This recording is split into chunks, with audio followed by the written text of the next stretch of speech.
আসাদুজ্জামান খান কামাল এবং চৌধুরী আব্দুল আল মামুন তিনজন আসামির বিরুদ্ধে তাদের বিরুদ্ধে গত জুলাই এবং আগস্টে 2024 সালে বাংলাদেশে সংগঠিত যে ম্যাসাকার এবং মানবতা বিরোধী অপরাধ সেই অপরাধের দায়ে তাদের বিরুদ্ধে এই মামলাটি করা হয়েছিল।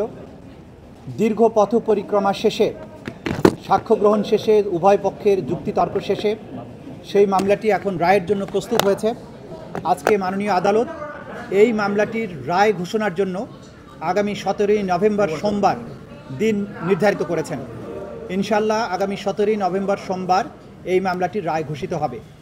এই মামলাটি চূড়ান্ত পর্বে আসার পেছনে আমাদের প্রসিকিউশনের যে সমস্ত সদস্যবৃন্দ অক্লান্ত পরিশ্রম করেছেন তাদের প্রতি, আমাদের তদন্ত সংস্থার যে সমস্ত তদন্তকারী কর্মকর্তাবৃন্দ তারা অক্লান্ত পরিশ্রম করেছেন এটাকে একটা যথাযথ প্রক্রিয়ার মধ্যে নিয়ে আসার জন্য তাদের প্রতি, ভিকটিম পরিবার, সাক্ষী যারা দিয়েছেন, যারা নেপথ্যে কাজ করেছেন, সর্বোপরি বাংলাদেশের সাধারণ মানুষ যারা এই বিচার প্রক্রিয়ায় আমাদেরকে পেছনে থেকে সমর্থন করেছেন, সাহস জুগিয়েছেন, তথ্য দিয়েছেন এবং ধৈর্য ধরে আজকে এই মামলাটিকে রায়ের পর্যায়ে পর্যন্ত নিয়ে আসার ব্যাপারে ভূমিকা পালন করছেন, সেই গোটা জাতির প্রতি প্রসিকিউশনের পক্ষ থেকে আমাদের গভীর কৃতজ্ঞতা, শ্রদ্ধা এবং ভালোবাসা জানাচ্ছি।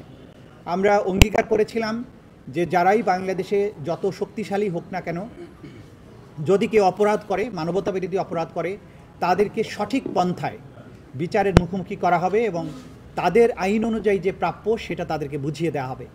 সেই প্রক্রিয়ায় আমরা একটা দীর্ঘ যাত্রা শেষ করেছি। আমরা এখন চূড়ান্ত পর্বে উপনীত হয়েছি। আশা করছি ইনশাআল্লাহ 17ই নভেম্বর আদালত তার সুবিবেচনা, তার প্রজ্ঞা প্রয়োগ করবেন এবং এই জাতির যে বিচারের জন্য আকাঙ্ক্ষা, যে তৃষ্ণা, সেটার প্রতি তারা সুবিচার করবেন এবং একটি সঠিক রায়ের মাধ্যমে বাংলাদেশে সংগঠিত মানবতা বিরোধী অপরাধের একটা ইতি ঘটাবেন এবং ভবিষ্যতের জন্য এই রায়টি ইনশাআল্লাহ দৃষ্টান্ত হয়ে থাকবে তেমন একটি রায় আমরা প্রত্যাশা করছি। তা আপনাদের সবাইকে ধন্যবাদ। এখানে আমাদের আমরা এখন আর অতীতে বহুবার আপনাদের এই বিষয় নিয়ে কথা বলেছি, কি অভিযোগ ছিল। আমরা সর্বোচ্চ শাস্তি আদালতের কাছে প্রেয়ার করেছি, আদালত তার সুবিবেচনা প্রয়োগ করবেন এবং আমাদের পক্ষ থেকে প্রেয়ার হচ্ছে যে এই অপরাধের দায়ে আসামিদের জন্য সর্বোচ্চ সাজা দেওয়া হয়। একটু এই রায় ঘোষণার দিন ধার্যকে কেন্দ্র করে দেশে যে পরিস্থিতি তৈরি করা হয়েছে, এখানে আপনার কাছে মনে হয় কিনা যে এটি থ্রেট টু জাস্টিস বা এরকম কিছু বিচারকে সরাসরি যদি কেউ বিচার প্রক্রিয়াকে বানচালের জন্য কোনো হুমকি দেন, কোনো কার্যক্রম করেন, ডেফিনেটলি সেটা আদালতের প্রতি, আদালতের প্রসেস, আদালতের প্রক্রিয়াকে বাধাগ্রস্ত করার শামিল হবে। তো বাইরে তারপরেও সব কিছুর ব্যাপারে আমরা আমাদের নাক গলাতে চাই না। আমরা আমাদের বিচার প্রক্রিয়ার মধ্য দিয়ে, আইনের প্রক্রিয়ার মধ্য দিয়ে চলতে চাই। দেশে সরকার আছে, রাষ্ট্র আছে, জনগণ আছেন, তারা সব কিছু ভালো বুঝেন এবং যারা উস্কানি দেবেন, যারা সন্ত্রাস করার চেষ্টা করবেন, সেই ব্যাপারে আইন অনুযায়ী রাষ্ট্রের পক্ষ থেকে পদক্ষেপ গ্রহণ করা হচ্ছে, ভবিষ্যতেও হবে। আর যে জাতি ঐক্যবদ্ধ থাকে, জনগণ যখন জেগে থাকে, সেই দেশের ভাগ্য নিয়ে সেই দেশে নৈরাজ্য করার সাহস, শক্তি কারোরই কোনো দিন ছিল না, হবেও না। আমরা বাংলাদেশের জনগণের দেশপ্রেম, তাদের প্রজ্ঞা, তাদের ভালোবাসার প্রতি শ্রদ্ধাশীল, দেশের সরকারের বিভিন্ন সংস্থা, বাহিনীর প্রতি আমাদের আস্থা আছে।